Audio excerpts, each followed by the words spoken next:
Ok ragazzi, dopo l'installazione del sensore luce pioggia, ovviamente prendendolo usato non c'era il famoso gel, quindi eccolo qui,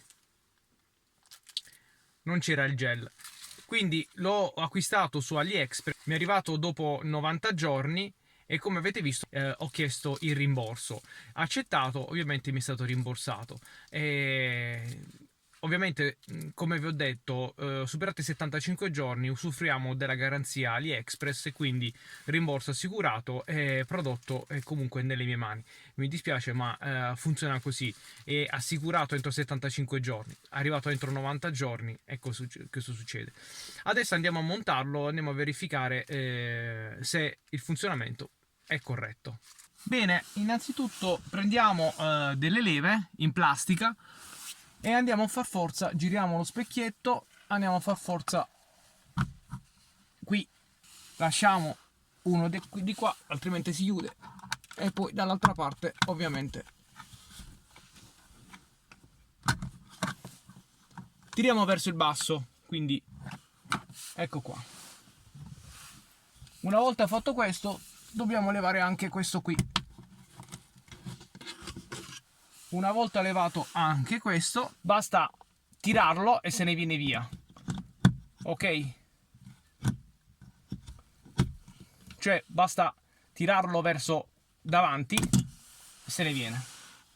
Come si vede c'è il sensore qui. Ora per liberarlo di qua ci sono delle linguette. Qui è meglio prendere un cacciavite perché bisogna soltanto metterlo qua dentro e liberarlo. Con queste qua non ce la si fa. Quindi prenderò un cacciavite. Con un cacciavite a punta sottile andiamo in una fessura e liberiamo. Andiamo nell'altra e liberiamo.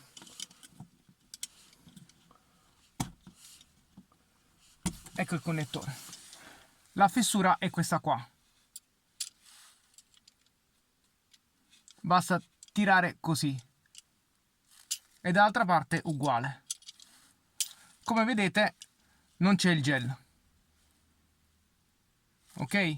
Adesso andiamo a pulire questa parte e questa parte con un po' di detergente. Vedete, non c'è il gel. Un batuffolo, un po' di alcol ho messo io e successivamente lo andiamo a pulire.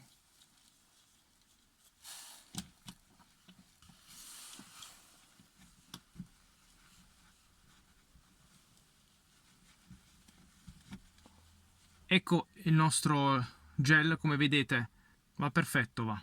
Quindi lo applicherò prima da un lato, poi leverò la pellicola e lo incollerò. Una volta incollato da un lato c'è la seconda pellicola da dover rimuovere. Ecco qua. Andiamo prima a mettere il connettore ovviamente.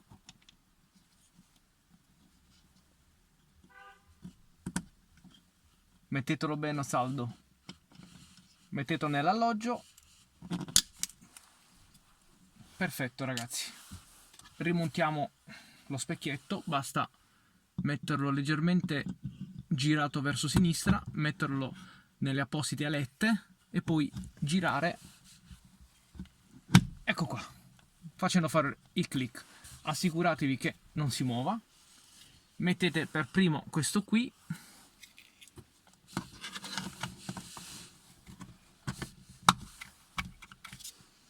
e il secondo questo qui, quindi va inserito così come l'abbiamo levato, lo rimettiamo. Perfetto. Ok, la modalità pioggia è attivata, anche il selettore deve stare in auto, quindi guardate, così è uno scatto, adesso sta in off, passiamo in auto. Ok, è partito soltanto una volta e le 3 goccette stanno al massimo, quindi l'indicatore sta con le 3 goccette. Ok, andiamo a vedere come si comporta. Ci spruzziamo un po' di acqua.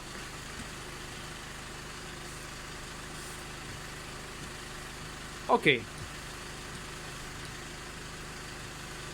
molto bene, molto bene. Prima non vi ricordo che a me non funzionava bene, non era proprio reattivo. Ora faccio lo schizzo un po' più diretto, guardate, bello diretto.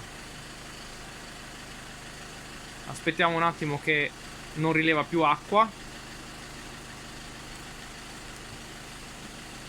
Molto bene, quindi questo schizzo bello diretto, forte. In caso di acqua, ecco qua, guardate, lo sto spruzzando esattamente sopra. Ho aumentato la velocità, sto allagando anche il box, vabbè. Adesso ha diminuito l'intensità.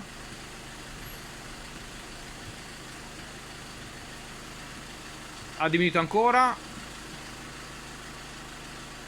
E mi sa tanto che si è fermato. Perfetto.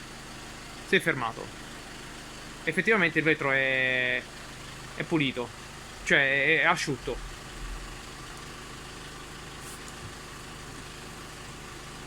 Lavora molto molto bene. Sì sì. Quindi ragazzi, senza paddle e con il vetrino sporco, quindi là dentro sporco, non rileva molto bene diciamo la presenza di acqua sul vetro. Nulla ragazzi, come avete visto abbiamo fatto un lavoro di pochissimi minuti e finalmente ho risolto il problema della lentezza della rilevazione dell'acqua sul mio parabrezza, proprio perché mancava questo gel che creando uno spessore tra il sensore e il vetro non rileva bene la presenza di acqua. In ogni caso sono soddisfatto del lavoro e se vi piace il video ovviamente mettete un mi piace, iscrivetevi al canale e condividete per chiunque ne abbia bisogno. Ciao ragazzi, alla prossima!